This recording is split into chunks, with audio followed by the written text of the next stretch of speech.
നീണ്ട 5 ദിവസത്തെ ഈദ് ഹോളിഡേസിന് ശേഷം ഏട്ടൻ വീണ്ടും ഓഫീസിൽ പോകൽ തുടങ്ങി. എത്ര പെട്ടെന്നായി 5 ദിവസം പോയത്.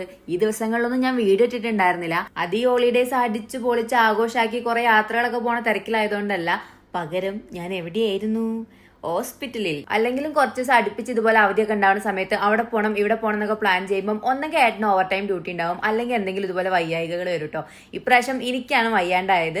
ഹോസ്പിറ്റലിൽ കയറി ഇറങ്ങൽ തന്നെയായിരുന്നു പണി. ഞാൻ അധികം എന്തെങ്കിലുമൊക്കെ വയ്യായികകൾ വരുമ്പം വേഗം ഓടിപ്പോയി കാണിക്കുക. ഇവിടുത്തെ ഗവൺമെന്റ് ഹോസ്പിറ്റൽ സന്മാനിയ ഹോസ്പിറ്റലിലേക്ക് ആട്ടോ പോവാ. ഇതിപ്പോ 2ാമത്തെ ദിവസം ഹോസ്പിറ്റലിൽ പോയപ്പോൾ എടുത്ത വീഡിയോ ആണ്. 2 കൈയിലും ബ്ലഡൊക്കെ കുത്തിയെടുത്ത് ആകെ ഒരു മൂഡ് ഓഫ് ആയി ക്ഷീണിച്ച് വല്ലാണ്ടായി നിൽക്കുന്ന ഒരു അവസ്ഥയാണ് കേട്ടോ. ഒന്നാമത് വയ്യാത്തോണ്ടുള്ള ബുദ്ധിമുട്ട്, അതിന്റെ കൂടി ചൂടത്ത് ഹോസ്പിറ്റലിൽ പോയി വന്നപ്പോഴത്തേക്ക് നല്ലോണം ക്ഷീണം പിടിച്ചു കേട്ടോ. അപ്പൊ വേഗം വന്നിട്ട് നല്ല അടിപൊളി ഒരു ബ്ലൂബെറി മൊജിറ്റോ എന്നൊക്കെ പറയാം, അങ്ങനെ ഒരു സംഭവം ഉണ്ടാക്കിയിട്ട് അത് കുടിച്ചു. അപ്പൊ നല്ലൊരു ആശ്വാസം കിട്ടി. ഇപ്പൊ വയ്യായികൊക്കെ മാറി ഞാൻ ഓക്കെ ആയിട്ടുണ്ട്. അപ്പൊ കുറച്ച് ദിവസത്തെ ഇടവേളയ്ക്ക് ശേഷം ഞാൻ വീണ്ടും വീഡിയോ ഇട്ട് തുടങ്ങുകയാണ്. കുറച്ചുപേര് മെസ്സേജ് അയച്ചിട്ടും പിന്നെ പുറത്ത് കണ്ടപ്പോഴൊക്കെ ഇപ്പൊ വീഡിയോ കാണാറില്ലല്ലോ, എന്താ ചേച്ചി വീഡിയോ ഇടാത്തത്, സ്ഥിരമായിട്ട് വീഡിയോ ഇടണേന്നൊക്കെ പറഞ്ഞിട്ടുണ്ടായിരുന്നു കേട്ടോ. ആരോഗ്യ പ്രശ്നങ്ങളൊന്നും തടസ്സമായി വന്നില്ലെങ്കിൽ ഞാൻ സ്ഥിരമായിട്ട് വീഡിയോ ഇടാൻ ട്രൈ ചെയ്യാം. നിങ്ങൾ ഇത്രയും കാലം സപ്പോർട്ട് ചെയ്ത പോലെ ഇനിയും സപ്പോർട്ട് ചെയ്യണേ.